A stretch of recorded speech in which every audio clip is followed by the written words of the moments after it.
nice. It's a cool logo. Alright, so as of recording, it is Thanksgiving Day. My partner and I are both working overtime, though, so we don't typically celebrate the winter holidays very much anymore. So I'm playing Katawa Shoujo.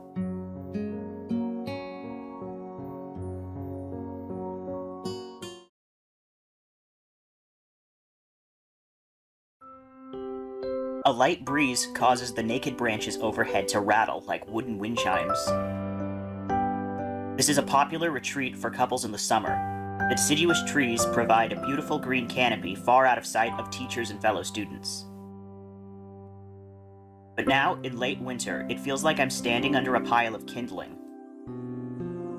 I breathe into my cupped hands and rub them together furiously to prevent them from numbing in this cold. Just how long am I expected to wait out here anyway? I'm sure the note said 4:00 p.m. Ah yes, the note. Slipped between the pages of my math book while I wasn't looking. As far as cliches go, I'm more of a fan of the letter in the locker, but at least this way shows a bit of initiative. As I ponder the meaning of the note, the snowfall gradually thickens. The snowflakes silently falling from the white-painted sky are the only sign of time passing in this stagnant world. Their slow descent upon the frozen forest makes it seem like time has slowed to a crawl. The rustling of dry snow underfoot startles me, interrupting the quiet mood. Someone is approaching me from behind. Hisao? You came? A hesitating, barely audible question. However, I recognize the owner of that dainty voice instantly. I feel my heart skip a beat. It's a voice I've listened to hundreds of times, but never as more than an eavesdropper to a conversation. That's kinda creepy.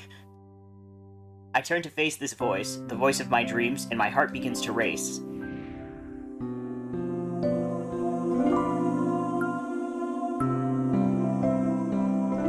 Iwanako, I got a note telling me to wait here. It was yours? Damn it, I spent all afternoon trying to come up with a good line, and that was the result. Pathetic. Yes, I asked a friend to give you that note. I'm so glad you got it. A shy, joyous smile that makes me so tense I couldn't move a single muscle even if I tried. Oh, that's not good. My heart is pounding now, as if it were trying to burst out from my chest and claim this girl for itself. So, here we are, out in the cold.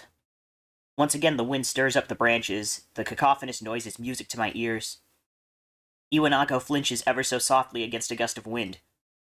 As it passes, she rights herself, as if supported by some new confidence. Her eyes lock with mine, and she lazily twirls her long dark hair around her finger. All the while, the anxious beating of my heart grows louder. My throat is tight. I doubt I could even force a word out if I tried.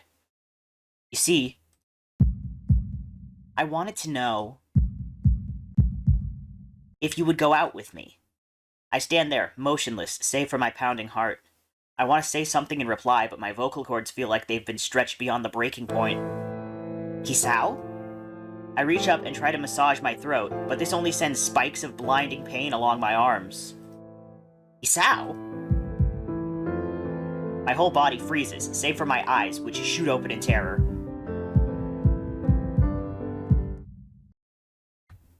Hisao! The beating in my chest suddenly stops, and I go weak at the knees. The world around me, the canopy of bare branches, the dull winter sky, Iwanako running towards me, all these fade to black. The last things I remember before slipping away are the sounds of Iwanako screaming for help and the incessant clatter of the branches above.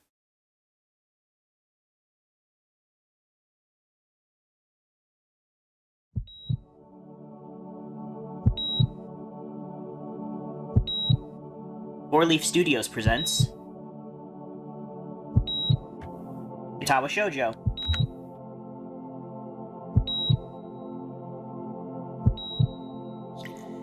Inspiration, Raita. Writing, Anonymous 22, Aura CPL Crud, Editing. Kagami, Lost Tarot, Silent Book. Music. Blue123. Nicola. No relation. Art. Gebi Tarar. Art. Moiki Rams Raide. Additional art. Climactic Doomfest Ujovi.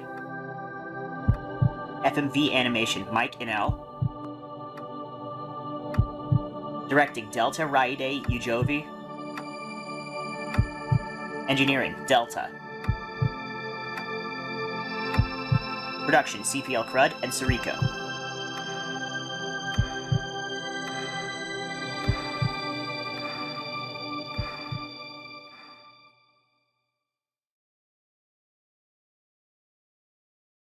It's been 4 months since my heart attack.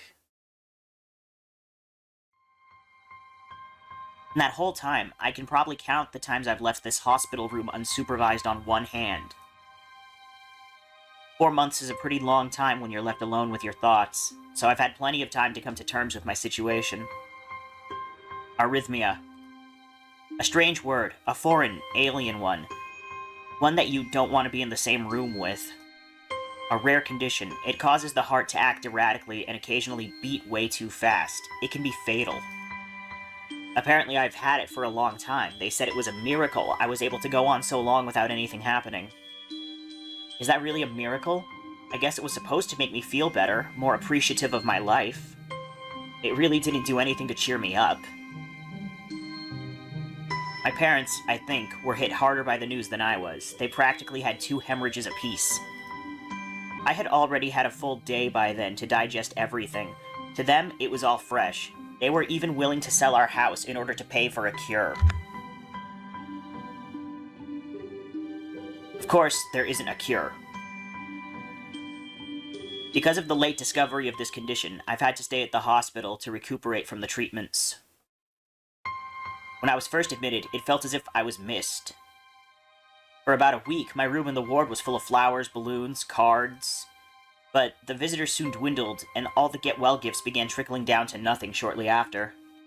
I realized that the only reason I had gotten so many cards and flowers was because sending me their sympathy had been turned into a class project. Maybe some people were genuinely concerned, but I doubt it. Even in the beginning, I barely had visitors. By the end of the first month, only my parents came by on a regular basis. Iwanaka was the last to stop visiting. After 6 weeks, I never saw her again. We never had that much to talk about when she visited anyway. We didn't touch the subject that was between us on that snowy day ever again. The hospital. It's not really a place I'd like to live in. The doctors and nurses feel so impersonal and faceless. I guess it's because they're in a hurry and they have a million other patients waiting for them, but it just makes me feel uncomfortable. For the first month or so, I asked the head cardiologist every time I saw him for a rough estimate of when I'd be able to leave. He never answered anything in a straightforward way, but he told me to wait and see if the treatment and surgeries worked. So I idly observed the scar that those surgeries had left on my chest slowly change its appearance over time, thinking of it as some kind of an omen. I still ask the head cardiologist about leaving, but my expectations are low enough now that I'm not disappointed anymore when I don't get a reply. The way he shuffles around the answer shows that there is at least some hope. At some point, I stopped watching TV. I don't know why, I just did. Maybe it was the wrong kind of escapism for my situation. I started reading instead. There was a small library at the hospital. Although it was more like a storeroom for books, I began working my way through it, one small stack at a time. After consuming them, I would go back for more. I found that I liked reading, and I think I even became a bit addicted. I started feeling naked without a book in my hands. But I loved the stories. That's what my life was like. The days became increasingly harder to distinguish from each other, differing only by the book I was reading and the weather outside. It felt like time blurred into some kind of gooey mass I was trapped inside, instead of moving within. A week could go by without me really noticing it. Sometimes I'd pause in realization that I didn't know what day of the week it was. But other times, all the things that surrounded me would painfully crash into my consciousness through the barrier of nonchalance I had set up for myself. The pages of my book would start to feel sharp and burning hot, and the heaviness in my chest would become so hard to bear that I had to put the book aside and just lay down for a while, looking at the ceiling as if I was going to cry. But that happened only rarely, and I couldn't even cry. Today, the doctor comes in and gives me a smile. He seems excited, but not very. It's like he's trying to make an effort to be happy on my behalf. My parents are here. It's been a few days since I've last seen them. Both of them are even sort of dressed up. Is this supposed to be some kind of special occasion? It's not a party. There is this ritual the head cardiologist has. He takes his time sorting his papers and then setting them aside as if to make a point of the pointlessness of what he just did. Then he casually sits down on the edge of the bed next to mine.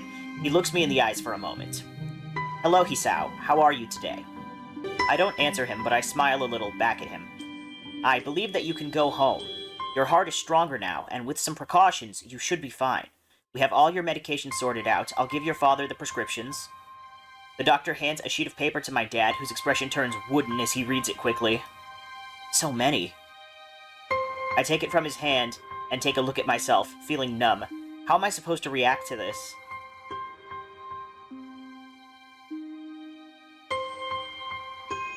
10 milliliters, 48 hours, penbutylol, propanol, warfarin, clinical depression. Jeez. The absurdly long list of medications staring back at me from the paper seems insurmountable. They all blend together in a sea of letters.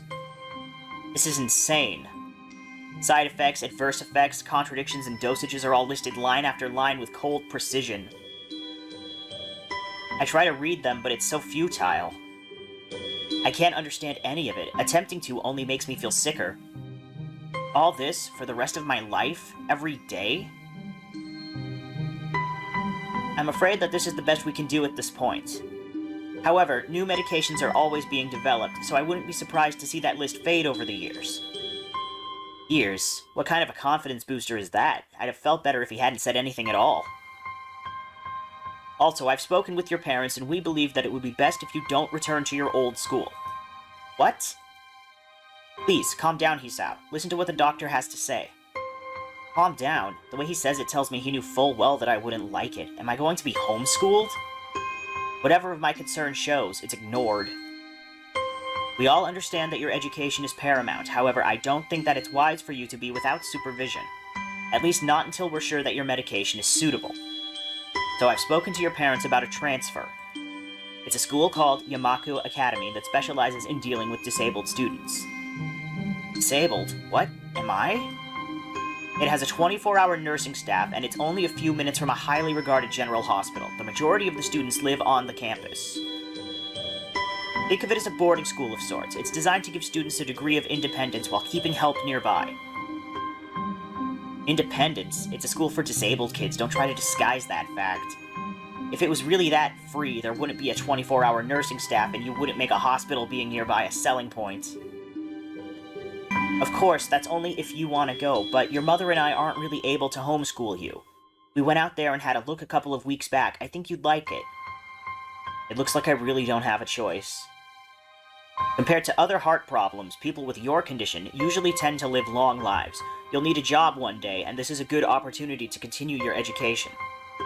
This isn't an opportunity. Don't call it an opportunity. Don't call it a goddamned opportunity.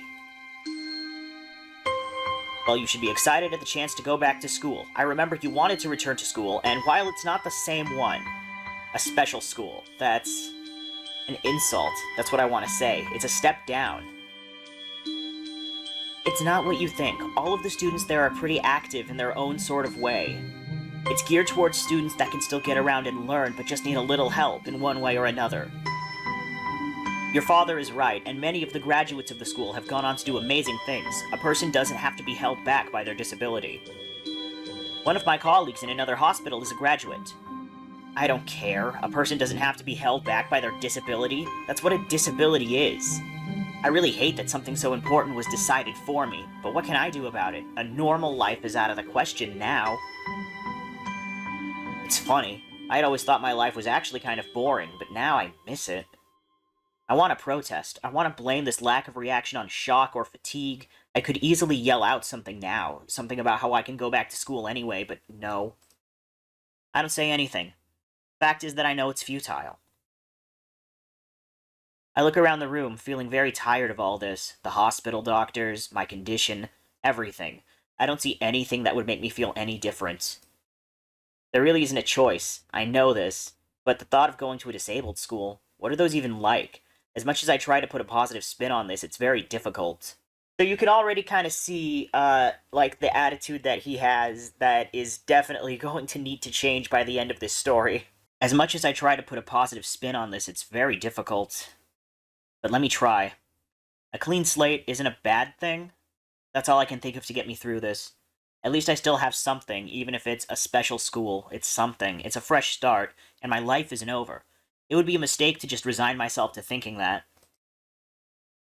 At the very least, I'll try to see what my new life will look like.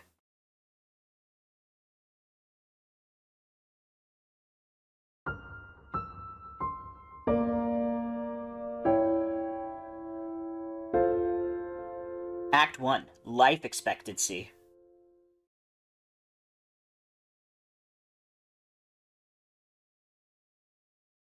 That's a real gate.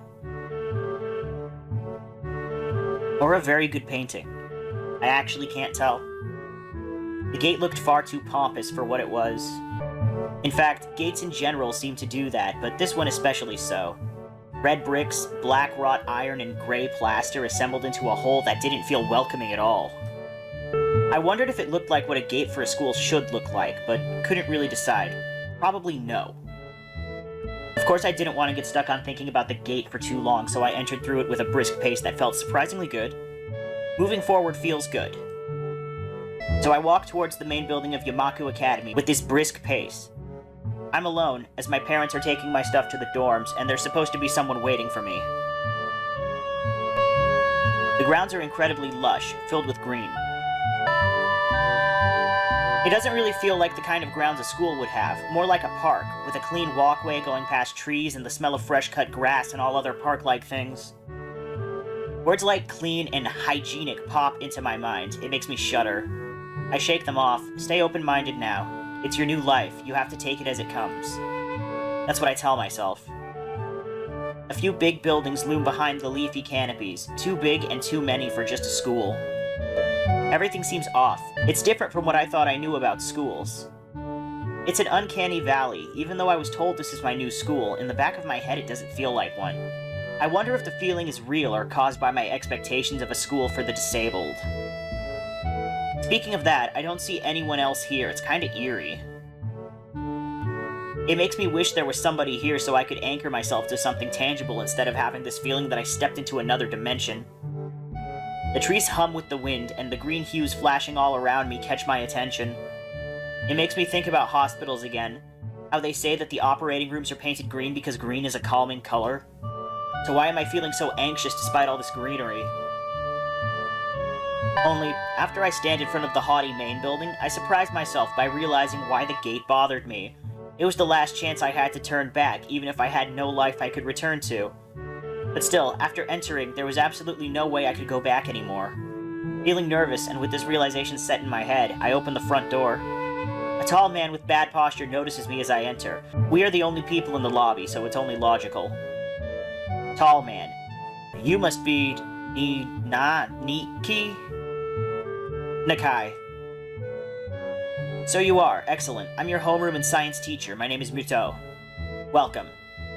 We exchange a handshake that is neither firm nor sloppy, and he looks at his watch. The head nurse asked you for a brief check-in visit, but there's no time for that now. Oh, should I go later? Yes, afternoon is probably fine. We should get going and introduce you to the rest of the class. They are waiting already. Waiting for me? I don't really like being at the center of attention, but I guess it's inevitable in a situation like this. Somehow not knowing what is waiting for me makes me feel really nervous. Thinking of this, I almost miss what the teacher is saying. Do you want to introduce yourself to the class? Yeah. Yeah, sure, I mean, isn't that normal? Of course, but not everyone likes to be at the center of attention. I'm probably one of those people, but I guess I should be the one to give the first impression of myself. Right, but it's no problem. Let's go then. My heart is pounding in my chest, and it keeps me thinking about my condition as I follow the teacher up the stairs. The third door down the third-floor corridor is marked as the classroom for Class 3-3. Yuto opens the door and enters. Good morning, everyone. Sorry I'm late again.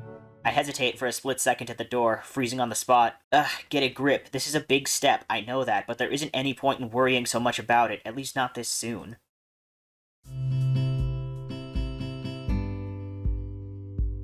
I follow the teacher into the classroom and look around, partially so I won't have to meet the curious gazes of my new classmates. It's pretty spacious. The ceiling is unusually high and there's lots of space left over around it in between the desks. An entire wall taken up by blackboards and the high school fashioned windows only make it seem larger. The students' desks are just standard wooden desks with a shelf underneath for books and wooden chairs with metal frames, simple and efficient. I stop walking in front of the classroom and face the other students. They all look normal, like students in any other school. But then, why would they be here? They're probably like me and have something wrong with them, only it's just not immediately obvious. Then, I notice that one of the girls seems to be missing the thumb of her right hand. It's a little jarring.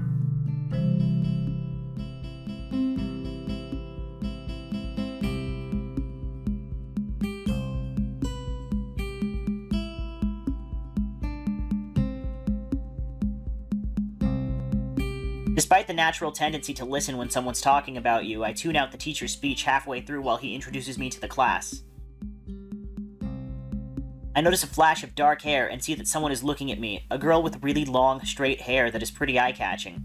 As she sees me looking back at her, she covers her face with her hands as if it will make her invisible. There's one boy with a cane leaning against the lockers at the rear of the class. It's weird seeing someone so young with a cane. Another girl seems to be making some weird hand motions. Sign language? She peers at me over the rims of her glasses, then goes back to whatever she's doing. She's kind of cute. So is the cheery-looking girl with pink hair sitting next to her. She's really hard to miss. I don't know how I didn't notice her the moment I walked in. Please welcome our newest classmate. He claps his hands, and so does everyone else, except one girl in the first row who has only one hand. I cringe a little, but hide it by bowing in thanks for this applause I did not deserve. A collective silence tells me that I should open my mouth now. So, I'm Hisao Nakai, and after that, my hobbies are reading and soccer. I hope to get along well with everyone, even though I'm a new student. And after that, I'm being so boring. This is exactly like every self-introduction ever. I should say something more exciting? I end up saying nothing, and the teacher picks up from there. Everyone seems to be satisfied with what little I said. A few girls are whispering to each other, throwing glances at me. It could have gone worse. I listen to the teacher as he drones about getting along while letting my gaze sweep across the classroom. Everyone seems to be listening to him intently, and when he's done they clap their hands again, which feels like a weird thing to do. The first row girl claps on this round, with her one hand against her other wrist that ends in a bandaged stump. It makes me feel a little bad. We're going to be doing some group work today, so that'll give you a chance to talk with everyone. Is that okay with you? Yeah, it's fine with me. That's good. You can work with Hakamichi. She's the class representative. She can explain anything you might want to know, and who else would be able to do that better, right? How could I know? The teacher passes out the day's assignments and announces that we will be working in groups of 3. It hits me that I don't know who Hakamichi is. Slow. The teacher seems to catch my helpless expression. Oh, right. Hakamichi is right there. Shizune Hakamichi. As he calls out her name, the cute bubbly-looking girl with bright pink hair and gold eyes waves her hand at me. I take a seat next to her by the window. Hey, I guess you're Hakamichi, right? It's nice to meet you. What? I'm caught off guard by her laughter. It's nice to meet you too, but I'm not Hakamichi. I'm Misha. This is Hakamichi, Shi-chan. Giggling, Misha points to the girl next to her, the one that I saw using sign language before. It looks like she has been staring at me this whole time. She nods once nonchalantly to show that she acknowledges my presence, but only barely. She has short yet carefully neatly brushed hair, a pair of oval-shaped glasses balanced on the tip of a dainty nose, and dark blue eyes that seem to alternate every few seconds between analytical and slightly bored. It's nice to meet you. She immediately looks at Misha, who smiles and makes a few quick gestures with her hands. Hakamichi nods and makes a few gestures of her own. I start to wonder if the teacher was messing with me, saying things like, you'll be able to talk to people, and who better to explain things to you? I can see you're a little confused, right? But I understand why you would think I was Shi-chan. Shi-chan is deaf, so I'm the person who translates things back and forth for her. I'm like an interpreter. She says it's nice to meet you, too. You're the new student, aren't you? Well, Shi-chan, of course he is. If he wasn't, he wouldn't have been standing up there for no reason, right? He seems like a very interesting person, doesn't he? We knew there was going to be a new student, but we didn't know you would be here today so soon. I-chan, right? I-chan. Yup, it fits, doesn't it? Did I say it out loud? It's just a surprise. I've never liked that nickname. I don't really see how. It fits. You look just like I imagined. Yeah, you look just like a Hi-chan. I wonder why everyone seems to think so. Hakamichi taps her fingers on the desk to get Misha's attention. They gesture back and forth to each other excitedly. Their hands blur. Misha seems a little overwhelmed. Sorry about that. Shi-chan wants you to know that she's the class representative, so if there's anything you need to know, you can feel free to ask her.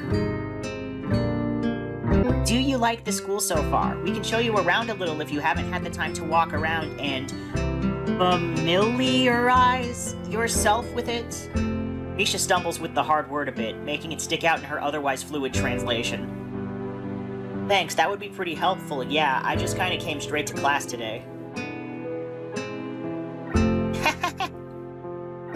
That's no good. You should always try and learn as much as you can about where you're going before you go there. Not just with school, either. Always, even if it's a trip to the convenience store. Really, Shi-chan? Learn about where you're going? I guess I didn't bother to do that, or just didn't care enough to do so. I didn't look forward to this, even if I committed myself to go along with it half-assedly, but anyway. I don't say anything, and Misha signs something that ends with a shrug. What was that? It seems like it was about me. I feel like slumping over in my seat. Both of them are smiling, but that shrug hit me unexpectedly deeply. You look down. Are you okay? Don't take it the wrong way, please. I hate it when people are afraid to ask questions. That's how people learn things, by asking. Asking for help is perfectly normal, as much as needing help. Stop looking like you just failed the test.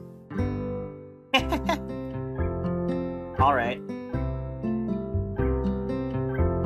Ah, and another thing. You don't have to call Shi-chan something so formal like Hakamichi or class rep all the time. Just call her Shi-chan. Okay, maybe that's too casual. Maybe Shizune would be more appropriate? Yup, Shizune is fine. Okay, that would be a lot easier for me. I feel a lot more at ease. Both of them seem so friendly, so I feel like an idiot for being so apprehensive earlier. Especially about Shizune, who I assumed would be all business. Well, she still seems like that, just less so, I guess. Huh? Oh right, we haven't even touched the assignment. We should start work now or Shi-chan will get mad. The assignment is also kind of long, so we should start now if we want to finish it before the end of class. That too. Shizune glares at the two of us impatiently. I don't need to know sign language to understand that. Okay, I get the message. After class, we can take a walk around the grounds together. It's a nice day today, okay? The assignment is actually very challenging to get through, combining aspects of being both difficult and unnecessarily long. Still, we finish it a few minutes earlier than anyone in class despite our late start. Shizune and Misha are really capable. They're really quite different, though. Class rep is as calm and professional as she looks, while Misha is a lot more playful and girlish, not to mention a little more easily distracted. To be honest, the two of them did most of the work. I feel guilty about that.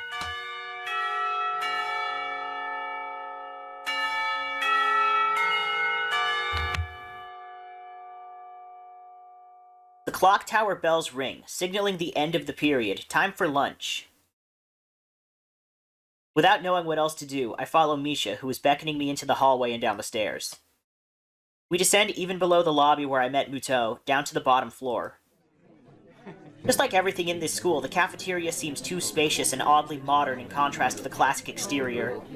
Its big windows open to the courtyard towards the main gate. It's the cafeteria. Her enthusiastic statement of the obvious makes people around us stare, but Misha doesn't seem to care, so we proceed to the line. There's a rather long list of menu options, which seems great until I realize that many of them are to accommodate students who need special diets. How nice. It almost feels like I'm back at the hospital, eating portions measured with scientific precision to meet the needs of patients. I pick something at random and follow Shizune to a table, sitting opposite of her. As I nibble indifferently at the food I'd rather not eat, Misha pokes me in the side to get my attention and points to Shizune. I don't understand signs, so the point escapes me. Maybe looking at a person who talks to you is proper and polite? Do you want to know something? What? About anything. We're your guide, so you should ask if there is something. I wonder. Ask about the library. Oh yeah, is there a library in the school? Lately I've gotten into reading a lot, so I'd like to check it out. Misha gives the kind of frown that makes it clear that she doesn't consider reading a healthy hobby, but then picks up her smile again. There is! It's in the second floor. We can show it to you sometime. Thanks. I return to my food while the girls talk between themselves. Misha and Shizune sign back and forth very animatedly, throwing sideways glances at me, but Misha refrains from translating. Maybe they're talking about secret girl stuff or something. I quickly notice a conversation in sign is not enough to fill silence. We arrive in the classroom early, but we're not the first. That dark-haired girl I noticed before is slumped over her desk in the last row. Aw. She jumps a little when Misha crashes into the room with the elegance of a rhino. She shrinks deeper into her seat. I can feel the tension all the way from here, as if she were slowly turning to stone just from our presence. Misha and Shizune either don't notice or don't mind it, as they walk directly past her to their seats and begin to converse. I'm left wondering about her, even when the classroom slowly fills with other students and finally the teacher. Getting into the rhythm of school feels strange. It's as if my brain remembers how this is done, but my body doesn't. Towards the end of class, I start yawning and counting the minutes left. I shouldn't be this tired on my first day of school. Maybe it's the long time I spent in the hospital that made me like this. I'm even feeling physically weak and lifeless. Before long, the final bell rings. School is finally over for the day. Beside me, Misha and Shizune are having a short conversation. After a bit of deliberation, Misha turns to me. Unfortunately, we can't stay and show you around today, Hee-chan. We've got to hurry already since there's a lot of work for us to do. You'll find your way around here, I'm sure of it. Wait, the teacher said I'd have to go see the nurse. Where do I have to go? Is that so? We can at least show you that much. Come on, the nurses have their own building, so we have to go outside. We join the flow of students making their way down the stairwell and outside, with the girls pointing out other senior classrooms in the same hallway as ours. When we get outside, the girls make their way to the smaller building right next to the school. It's built in the same style, so it looks like it's actually part of the main building. This is the auxiliary building here. There's a lot of official and important stuff inside, like the Yamaku Foundation office and all the nurses' offices. They even have a swimming pool. How is that official? Don't be silly, Hee-chan. It's for physical therapy, of course. Anyway, all the nursing staff facilities are in there too. The head nurse's office is on the first floor. You'll be fine from here, right? We'll be going then. See you tomorrow. Yeah, thanks. Bye. A whole building for stuff that has nothing to do with the actual education? I guess it's necessary for a place like this. I walk in, hoping that this really will be only a quick visit like the teacher said. On a white door on the left is a green cross with the text, Head Nurse, and a nameplate. A voice from inside responds to my knock almost immediately, but I can't quite make it out. It sounded a bit like an invitation to open the door, so I invite myself further in. The room is not large, and it smells strange. A friendly-looking man turns around on his office chair to face me as I enter. His desk is neat and tidy, but the bin under the table is overflowing with used medical utensils, and there are at least a dozen coffee cup rings lingering on the desk. Hello there, what can I do for you today? He's young-looking and sort of rugged, but the dimples on his cheeks wash that impression away when he smiles. Are you the nurse? He smiles like a person who has heard this very same question hundreds of times. Why, yes I am. It says so on the door, no? You can call me by my name or just the nurse, like everyone else. Of course, I shake off my confusion, realizing I probably should grab his extended hand. His handshake is rather firm and friendly. Right, I'm a new student, and my homeroom teacher told me to come and meet you. My name is Hisao Nakai. His eyes light up with the revelation, and he snaps his fingers. Oh, you're that Nakai. I was just reading your file this morning. Some kind of chronic arrhythmia and related congenital heart muscle deficiency, right? He gestures me to sit down in a vacant armchair in front of his desk. Yes. Good. Well, you've probably been briefed about the school enough, so I'll just go over this quickly. We have all kinds of facilities available, mostly physical therapy and such. There's always someone from my staff around even at night, so never hesitate to call us if there's a problem. The famous 24-hour nursing staff. Wow, this is like a hospital. Well, not exactly. For instance, we don't do brain surgery here. His joke feels so out of place that I'm left thinking why he even said it.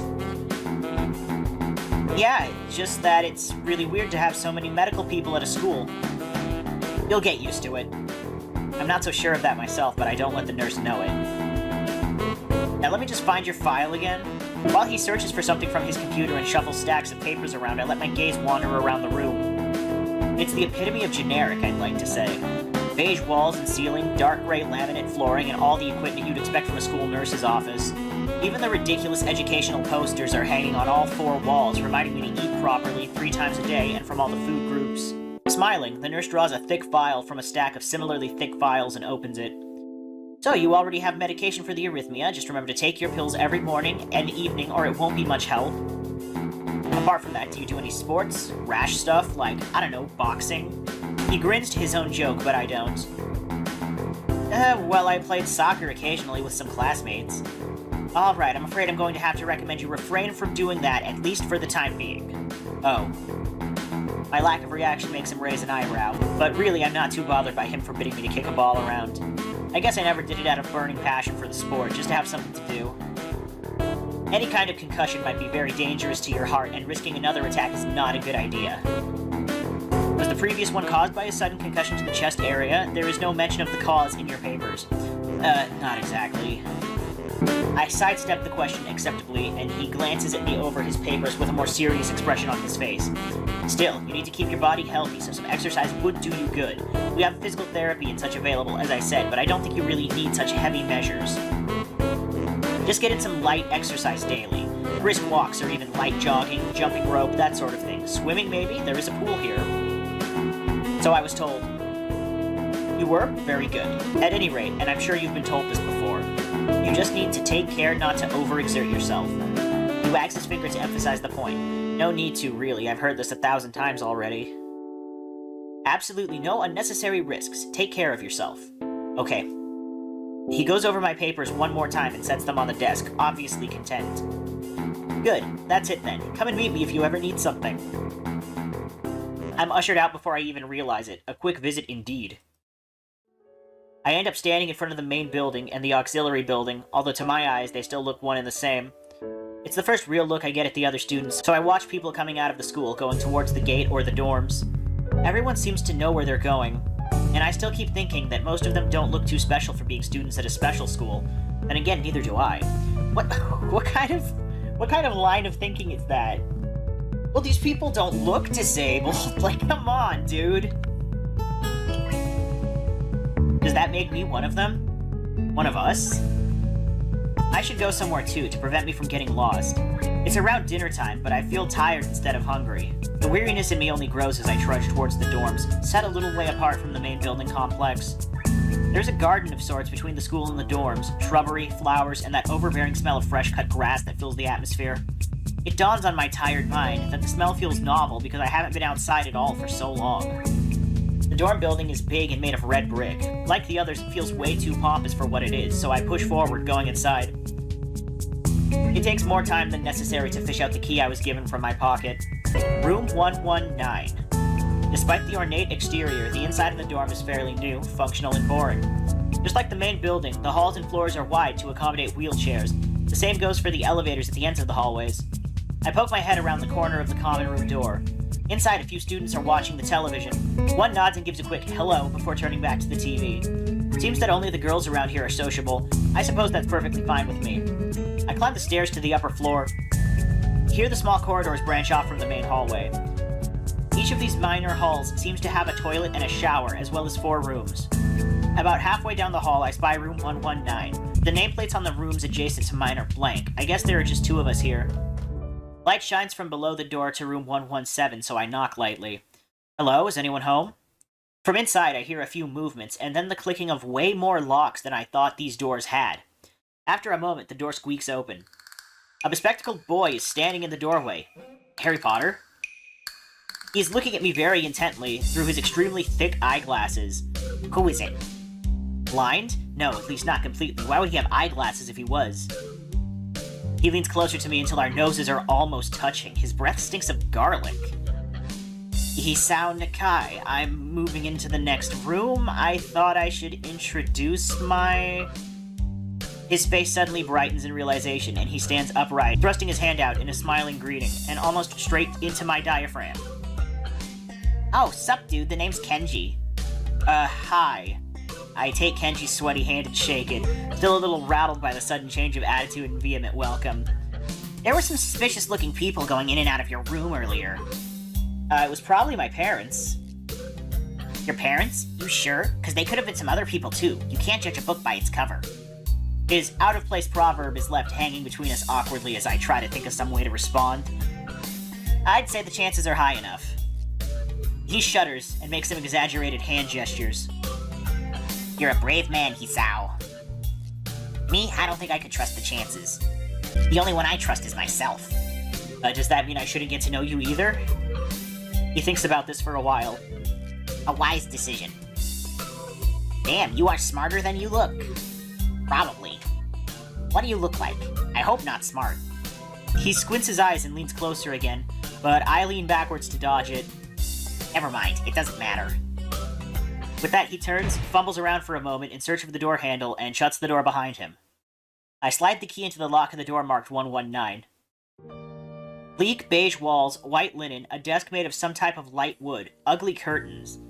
It's no one's room, impersonal, like my hospital room was.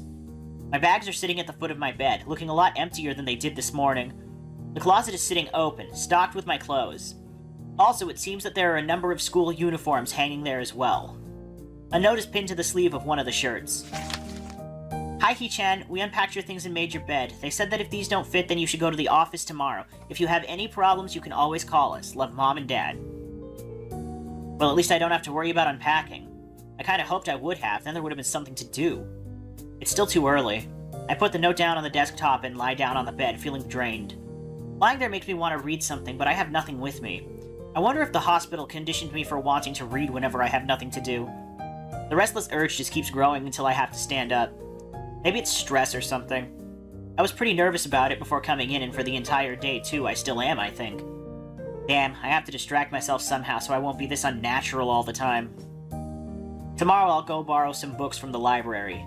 Yeah, I'll do that. But for now... The bottles of medications neatly arranged on my night table catch my eye. I pick one up and shake it just to hear the contents rattle inside and then read the glued-on pharmacy label. Hisao Nakai, 2 tablets daily to stay alive.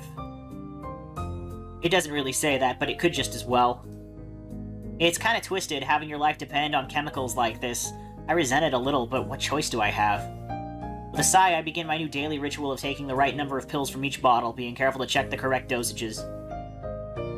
I lie down again, feeling hollow and uncertain, and after that I keep staring at the blank, unfamiliar ceiling for a long time. It doesn't start looking any more familiar, not even after darkness falls and long shadows draw across my room like fingers. The sheets feel slightly more comfortable, warm, and nest-like against the chill that passes for room temperature here. Soon the lighter shade of darkness that is the ceiling looks like every ceiling does at night, and it becomes the only thing I recognize anymore. The night beckons me to sleep, and I feel the coldness of unfamiliarity and fear creeping up my spine once again. I keep drifting further away from the world I knew.